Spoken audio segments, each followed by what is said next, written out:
கட்சி ஒன்னா சேர்த்து இந்தியா கூட்டணி வச்சிருக்கிறீங்க. அதனுடைய திட்டம் என்ன? மத்தியில் இருக்கின்ற ஆட்சியை அகற்ற வேண்டும் என்பதுதான் என்னுடைய அஜெண்டா. இங்க ஒரே கொள்கையோட இருக்கிறீங்க. இந்தியாவில் இருக்கின்ற பல மாநிலம், அந்த பல மாநிலத்தில் இருக்கின்ற பல கட்சிகள் ஒன்றாக சேர்ந்து இந்தியா கூட்டணி என்ற ஒரு கூட்டணி அமைச்சிருக்கிறீங்க. அதெல்லாம் ஒத்த கருத்துடைய கட்சியா? கேரளாவில் காங்கிரஸ் கம்யூனிஸ்ட் ஒரே கொள்கையா இருக்குதா? மேற்கு வங்காளத்தில் மம்தா பானர்ஜியும் கம்யூனிஸ்ட் கட்சி ஒரே கொள்கையோட கூட்டணியா? இதையெல்லாம் மனதிலே வைத்துக் கொண்டு வேண்டும் என்ற திட்டமிட்டு அனைத்து இந்திய அண்ணா திராவிட முன்னேற்ற கழகத்தை அவதூறாக விமர்சித்தால் இதற்கு மேலும் எங்களுக்கு கட்சியுடைய நிர்வாகிகள் திரு ராஜேந்திர பாலாஜி போன்ற அற்புதமான பேசக்கூடிய நபர்கள் உங்களுக்கு பதில் கொடுப்பாங்க. கொஞ்சம் கூட வெக்கம் இல்லாம குவச்சம் இல்லாம இப்படி பேட்டி கொடுக்கிறார். உங்களுடைய கூட்டணி சந்தர்ப்பவாத கூட்டணி. இன்றைக்கு கம்யூனிஸ்ட் கட்சிகள் மற்றும் திராவிட முன்னேற்ற கழகம் வைத்த கூட்டணி சந்தர்ப்பவாத கூட்டணி. சென்னையில் ஆர்கே நகர் தொகுதி அம்மா போட்டியிட்டு ஜெயிச்ச தொகுதி. அதுல மட்டுங்க 27,779 வாக்கு நீக்கி இருக்கோம். கோர்ட்ல போட்டு பல முறை நாங்க நீதிமன்றத்தில் நாடி நாங்க பல அதிகாரிகிட்ட கூறிய எங்களுடைய கழக நிர்வாகிகள் மாவட்ட செயலாளர்கள் அங்க இருக்கின்ற மாநகராட்சி அதிகாரத்தில் புகார் கொடுத்தோம். சம்பந்தப்பட்ட தேர்தல் அலுவலகத்தில் புகார் கொடுத்தோம். கண்டுக்கவே இல்லை. போலி வாக்காளர் நீக்கவே இல்லை. ஒரு தொகுதியில நீதிமன்றம் போய் நீதிமன்றத்தில் முறையாக ஆதாரத்தோடு இவர்களெல்லாம் போலி வாக்காளர் என்று நீதிமன்றத்தில் கொடுத்து வாதாடி 27,779 பேர் நீக்கி இருக்கிறோம். நீங்க பேசலாமா?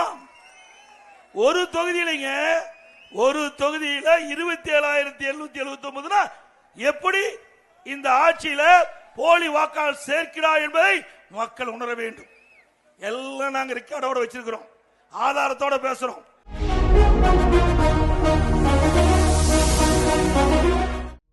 எடப்பாடி கே பழனிசாமி என்னும் நான்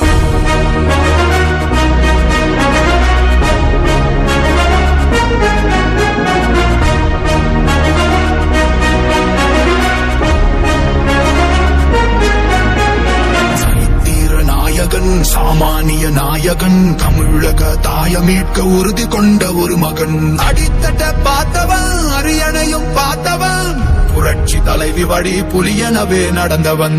ஏழ வாழ வாழ வைக்க சீறி வந்த திருமகன், ஏழு கலப்ப புடிச்சு மேல ஏறி வந்த தலைமகன். ஏழ வாழ வாழ வைக்க சீறி வந்த திருமகன், ஏழு கலப்ப புடிச்சு மேல ஏறி வந்த தலைமகன்.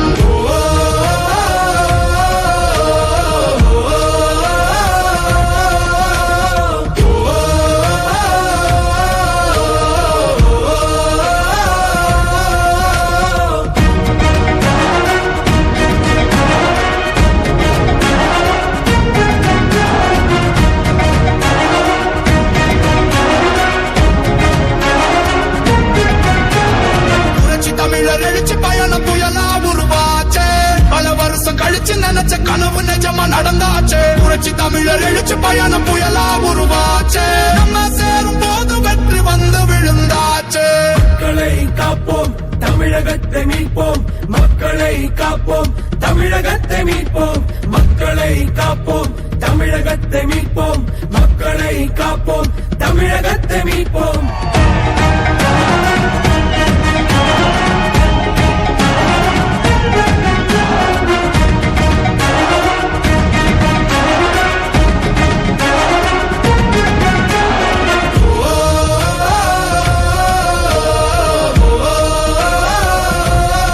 அந்த மேயர் தொங்கிட்டு போறாங்க. அவரு தொங்கினா கூட கட்சிக்காரர். ஐஏஎஸ் உயர்ந்த அதிகாரி, திறமையான அதிகாரி. அவருடைய அந்த ஃபுட்பால்ல நின்னுகிட்டு கைப்பிடி பிடிச்சு தொங்கிட்டு போற திமுக மாவட்ட செயலாளர் மாதிரி ஒரு ஐஏஎஸ் அதிகாரி செயல்படுறாருங்க. வேதனையா இருக்குது.